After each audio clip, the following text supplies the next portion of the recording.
زیادہ بولنے کی حرص اور اس کا علاج۔ نفس کو زیادہ بولنے میں بھی مزہ آتا ہے اور اس سے وہ کئی گناہوں میں پھنس جاتا ہے، جیسے کہ جھوٹ بولنا، کسی کو طعنہ دینا، اپنی بڑائی جتلانا اور خواہ مخواہ کسی سے بحث و تکرار کرنا، مالداروں کی خوشامد کرنا اور ایسا مذاق کرنا جس سے کسی کا دل دکھے۔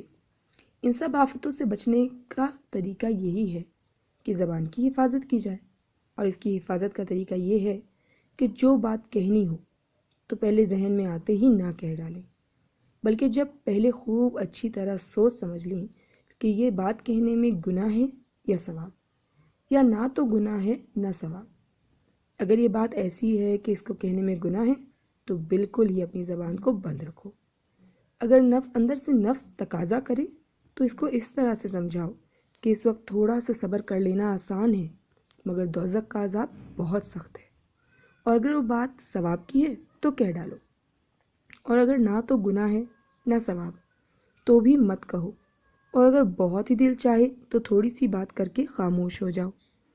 اگر بات اس طرح سمجھ کر کرنے لگے تو تھوڑے ہی دنوں میں بری بات کہنے سے خود نفرت ہو جائے گی۔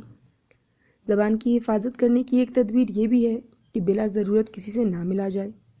تنہائی میں تو زبان خود بخود خاموش رہے گی۔ امید ہے آپ لوگوں کو اپنے زیادہ بولنے کا علاج مل گیا ہوگا اور آپ لوگ اس پہ عمل کرنے کی کوشش کریں گے۔ چینل کو سبسکرائب کیجیے اور کمنٹ میں ضرور بتائیے گا کہ آپ کو اس ٹپ سے فائدہ ہوا یا نہیں۔ السلام علیکم۔